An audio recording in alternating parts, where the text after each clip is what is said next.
Eric. Thank you very much. I work for the Royal College of Surgeons of England, and I just want to talk to you about a project that we've been working on for about a year now, and another way of using journal subscriptions to get more value for money and to hopefully serve the needs of practitioners. So just very quickly, the Royal College of Surgeons works to enable the highest standard of surgical and patient care by examining surgeons, by training surgeons, and by providing support throughout their career. Any librarians in the audience, kind of like CILIP for surgeons. It's a membership organisation where members need to pay to keep using post-nominals. So that's kind of where we operate. Members across the UK and worldwide. Because we're independent, there can be challenges with providing e-journals and resources because we're not a university, we're not a business, we kind of fall in between. So it is challenging to try and provide the best possible information. So why did we set out to create current awareness bulletins? Like many professions, surgeons are time poor, suffer from cognitive overload, too much information from disparate sources. And also within the organisation, there's been a huge drive to focus on the membership and to demonstrate what they get for their membership subscriptions. The library has always been highly rated, and the senior management of the college were looking more and more at tangible benefits, and this fitted under that umbrella. So we were lucky enough to be granted some funding in terms of staffing and in terms of resourcing to pilot the service. So how did we go about creating the current awareness service?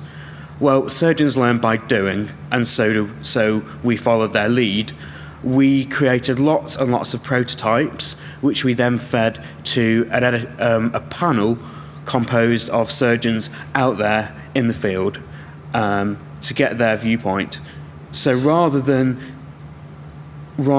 sitting down and trying to come up with taxonomies or plans or policies, we just kept producing prototypes. As it says on the slide, very user-driven, so we could respond quickly to user needs. As you'd expect, filtering many sources, so the key journal articles, key social media feeds, guidelines, to try and pull together the best available evidence into one place. How we actually got the bulletin, or get the bulletins out there, is that the college has subscribed to an email marketing tool to disseminate news and information to its members, and so we could draw on the expertise of our marketing and design teams to produce the bulletins, and we try and include direct links to contents wherever we can.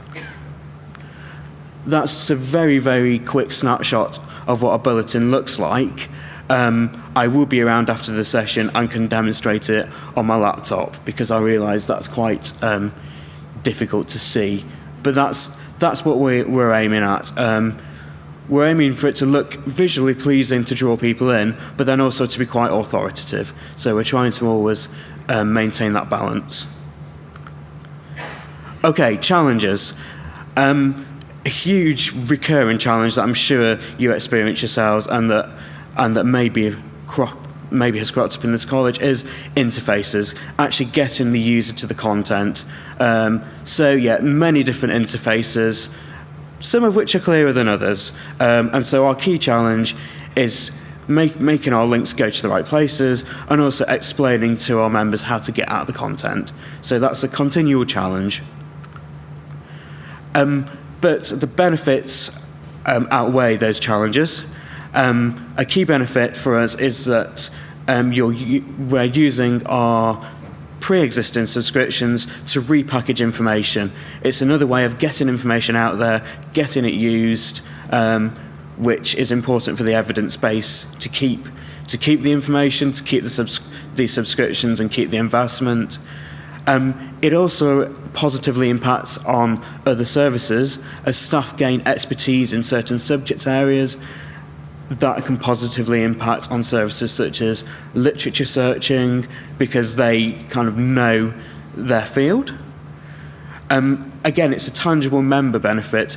Quite often, we get queries through to the library where a member will say, "What do I get for my money?" And we can now say, "Well, on a monthly basis, you will be getting this." So that's really positive, and means that we can contribute to the overall membership drive.